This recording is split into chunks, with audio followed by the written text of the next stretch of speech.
नवी मुंबई पोलिसांचं गेल्या अनेक वर्षांपासून नशामुक्त अभियान जे आहे ते आपण दर वर्षी आपण बघतो की 2 ते 3 वेळा आपण खूप मोठ्या प्रमाणामध्ये हे जे नशेचं जो अंमली पदार्थ आहे तो आपण या ठिकाणी इन्सिनरेटर मध्ये आपण बर्न करत असतो.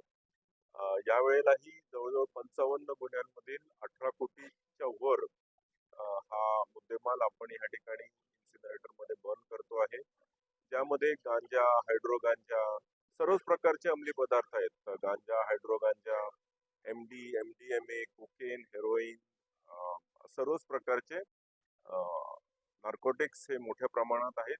आणि आपण ज्या आता रिसेंटली जे हायड्रो गांजाच्या गँग्स पकडलेले आहेत किंवा पंजाब मधली एक मोठी टोळी आपण जी नवी मुंबईमध्ये सक्रिय होती, काही आफ्रिकन्स जे याच्यामध्ये होते, काही इंटरनॅशनल गँग्स जे इम्पोर्टेड हायड्रो गांजा विकत होते, त्याच्यामध्ये मुद्देमाल हा जो जप्त झालेला आहे त्याचं आज या ठिकाणी बर्निंग केलेलं आहे.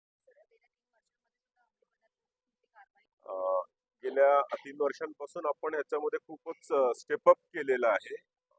नार्कोटिक्स विरोधी मोहिमेमध्ये मोठ्या सप्लायर्स पासून छोटे ड्रग पेडलर्स पासून कन्झम्पशन करणारे सुद्धा वेगवेगळ्या स्वरूपाचे वेगवेगळे ज्या टोळ्या या ठिकाणी ऑपरेट करत होत्या त्यांना आपण झिरो टॉलरन्स पॉलिसीच्या तहत या ठिकाणी सातत्याने आपल्या कारवाया झालेल्या आहेत आणि यापुढेही ह्या कारवाया चालू राहतील.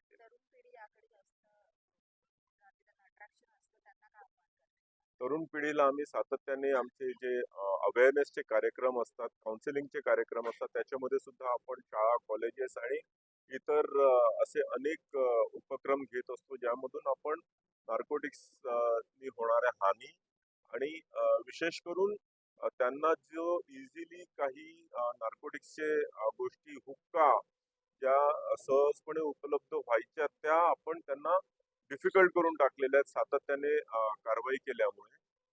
तर हे दोन्ही basically it is double edge. एका बाजूनी सप्लाय कमी करायचा आणि दुसऱ्या बाजूला प्रबोधन करायचं.